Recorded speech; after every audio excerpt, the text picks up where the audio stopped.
Mwaramutse muzehe. Mwaramutse neza na. Bakwita ndese muzehe? Nitwa Pasteur Mukubito Mfashe Ingoma. Ngira ngo niwe uhagarariye uburyo bwo gucura abantu no kugarura amahoro hano muri Kamombo. Yego. Niko bimeze nyine nitwe abayobozi nyine b'impunzi zari zarahunge mu Minembwe. Ejo bundi tugira igitekerezo mu no mwaka ushize cyo gutaha iwacu. Twagikorana twari kumwe n'abashefu Gisaro na shefu Sebatutsi n'abandi basaje. Turaza duhura n'abapfurero turavugana turaganira tuzuza kuko tugomba gutaha. Tumaze kuzuza iryo jambo uhita tuza twaraje ejo bundi abapfurero nibo banje kuza hano mu gihugu natwe ngo buce turaza. None turaha mu Kamombo. Igihugu cyarakize, igihugu ni kizima, igihugu cyasubiye ububisi. Turahanga tuguwe neza cyane. Inka zuzuye igihugu, amashamba yabaye amashamba, imirima yaruze, imisozi yabaye amashamba nikapa kundi kwinganje. None icyo cyifuzo cyacu nukuvuga ngo umuntu wese umuturage wa Kamombo wese atahe abari mu mahanga were muri za Kenya n'Ubugande no mu Rwanda no mu Burundi ndi Bukavu kugeza ku Ndondo kugeza mu Minembwe. Umuturage wese wa Minembwe twifuza kuko agomba gutaha. Ijambo rya kabiri nundi wese ukeneye gutaha mu gihugu ukeneye kubaka kino gihugu cya Kamombo wese arugururiwe agomba kuza tugataha mu gihugu kimeze neza cyane. Turumwa amahoro menshi turi mu kuryama mu zidakinze ariko tugasinzira neza cyane turi kumwe n'abagore bana tuguwe neza rwose twabonye yuko hano amahoro ari menshi kabisa. Hari amahoro meza rwose, umuntu araryama adakinze no mu nzu. Kandi twabonye n'imirima mwarahinze. Ubu ngubu rero mushaka kuko n'abaturage bose baza, abantu bose bagahinga, n'aborozi n'aborora inka bagataha bose muri Kamombo kugira ngo abantu bubake Kamombo. Ko tubona urubunga rwarasenywe tudere ko turarubona rurasenyutse, amanjanja yavuyeho. Twabonye ni kanisa hariya hepfo nta manjanja, ijite nayo ntikinze. None mwifuza iki muzehe? Icyo twifuza nico ngico. Dufite abantu mu nzu y'ijite hano idakinze. Twabuye kabisa idakinze rwose, nta bitanda ntikinze. Inzu y'urubunga hano ntisakaye kandi ntikinze. Ijambo ryongeyeho hano ni mu nzira ya buri munsi waremwe n'Imana. Turaza abashitsi 10, turaza abashitsi 5, turaza abashitsi 20, turaza 30, turaza umwe. Uko niko bimeze, ariko tukabura aho tubaraza, tukabura aho tubicaza, tukabura uburyo bwose bw'ubushobozi bwose. Ariko rero hamwe no kwishimira igihugu, hamwe no gukunda kuba mu gihugu, nabo turabishimiye cyane.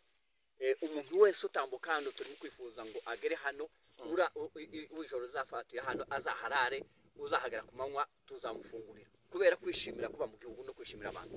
Nabonye muri bakeya gose, ariko mwakira abashitsi benshi. Hari ubwo muraza abashitsi bagera 20 30, hari undi harara kandi buni kuri mu munsi ku cyumweru mwakira abashitsi benshi rwose.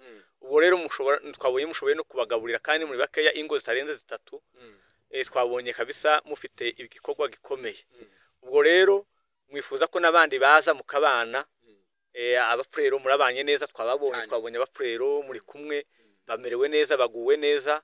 Zose twabonye bimeze neza rwose. N'inka twabonye hano hari inka zivibushe zimeze neza. Rero mushaka koko abandi babasanga ndetse bagasana, mukabona n'ababafasha kugira ngo basane amazu, urusengero, urubunga. Dore mwese muri mwijite, ariko abantu bose baje mwashaka kuko mwabona ubufasha bakubaka umudugudu hakujya mwari mubatse umudugudu hano. Rero icyo nico cyifuzo cyacu cyane, icyo cyifuzo cyacu kabisa. Turasaba ubufasha bwo kudufasha kugira ngo twubake kandi tuture mu gihugu cyane icyo dukeneye n'abantu. Dukeneye abantu n'ubufasha nyine bwo kudufasha. Murabona turinke ko turabanyage ntacyo turico, ariko hamwe n'Imana hamwe namwe kutumva kuko zose bizashoboka. Zose Imana izose irabishoboye. Twabonye umutekano waragarutse, umuntu aragenda wenyine ukava mu Kamombo ugashika mu Minembwe, ukava mu Minembwe ugahuruka ku Ndondo ziriya ziheka. Umutekano twabonye waragarutse. Bose turagushimiye muzehe, hamwe n'Imana zose bizashoboka. Namwe turabashimiye rwose. Muzinda oye! Oye! Esti Madegu oye! Oye! Esti Lundu oye! Isoko oye!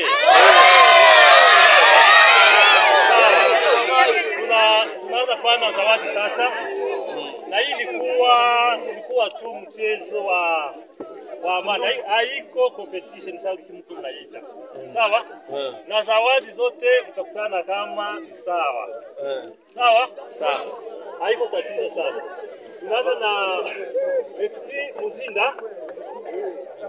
Kapere. Muzinda. Kape Muzinda. Danyuzwe passe. Kape Muzinda. Haiko. Muzinda pala. Sawa. Msogea. Okay. Kamata. Oh. Kamata. Esa é a onda mesmo. Isoko. Passei para capitão. Passei Isoko.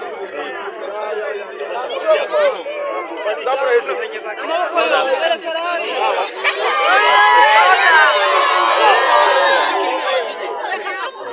Kamata mzuri. Madego.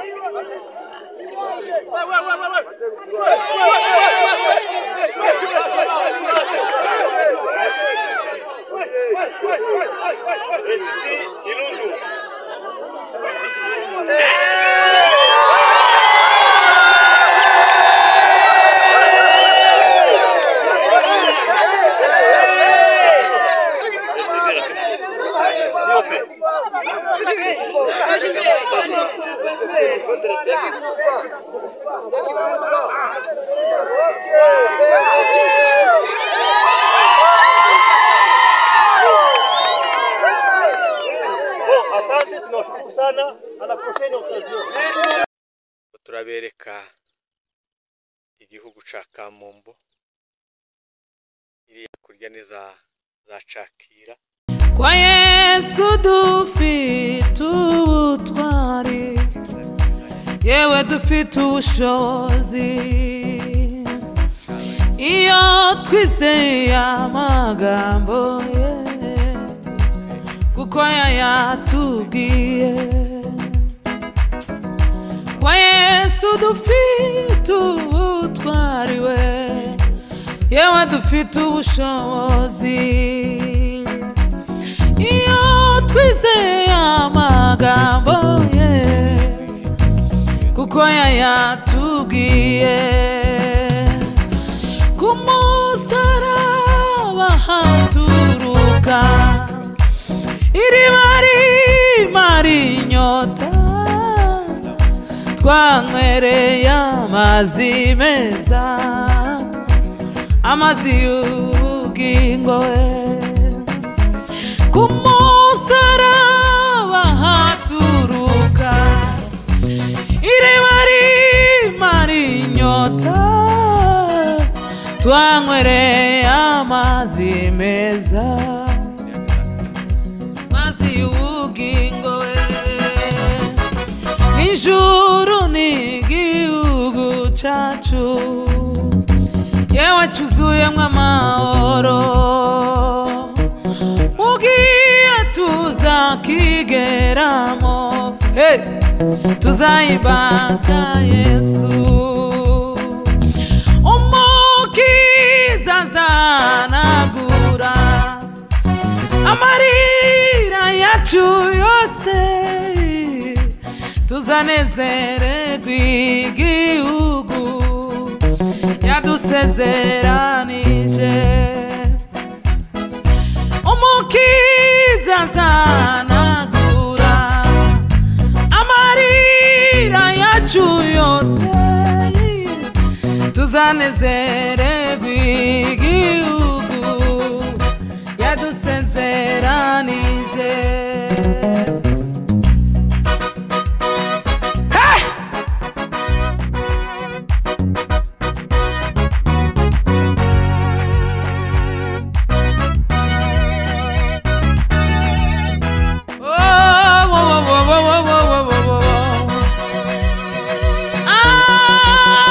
Kizaza anagura amarira yacu yose yose, tuzanezererwa igihugu yadusezeranije.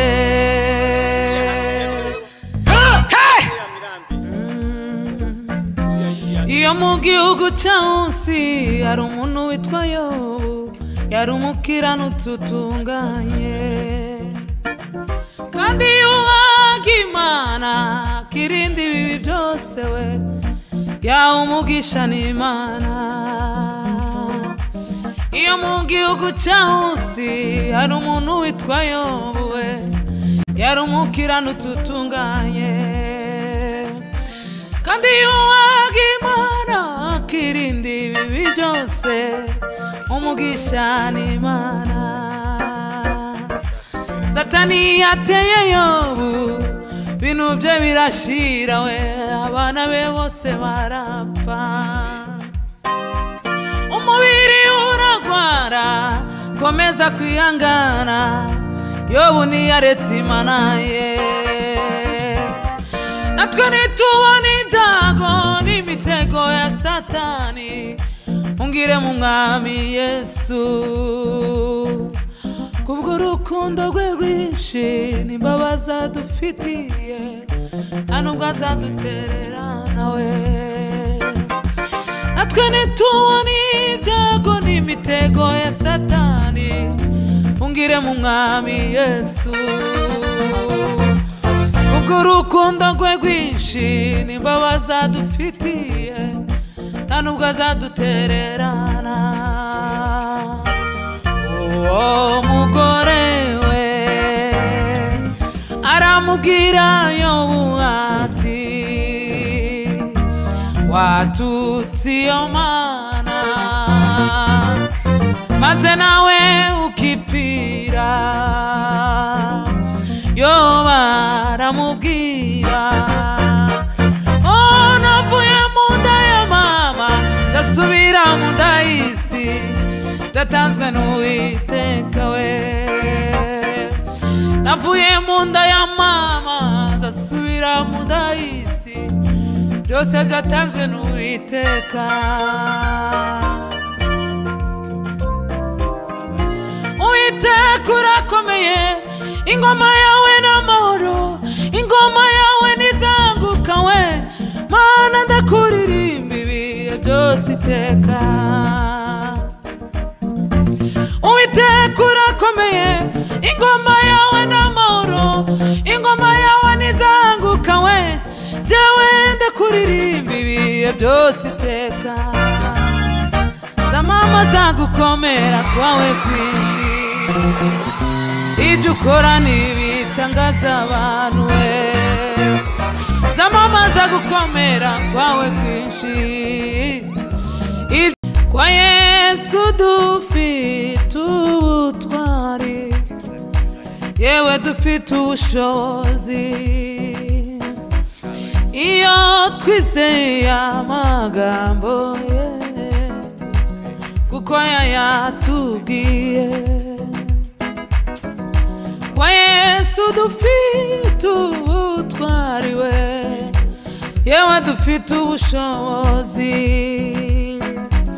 iyo twizeye amagambo ye kuko yayatubwiye. Ku musaraba haturuka iriba rimara inyota twanywereye amazi meza amazi y'ubugingo we. Ku musaraba haturuka iriba rimara inyota twanywereye amazi meza amazi y'ubugingo we. Ijuru n'igihugu cyacu yewe cyuzuyemo amahoro ugiye tuzakigeramo tuzahimbaza Yesu umukiza azanagura amarira yacu yose tuzanezererwa igihugu yadusezeranije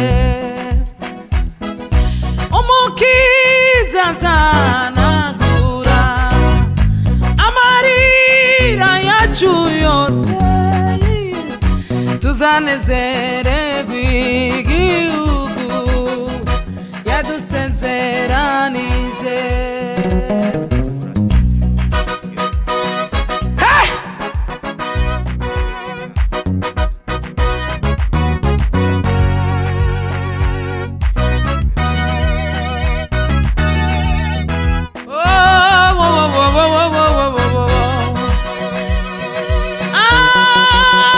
kizaza anagura amarira yacu yose yose tuzanezererwa igihugu yadusezeranije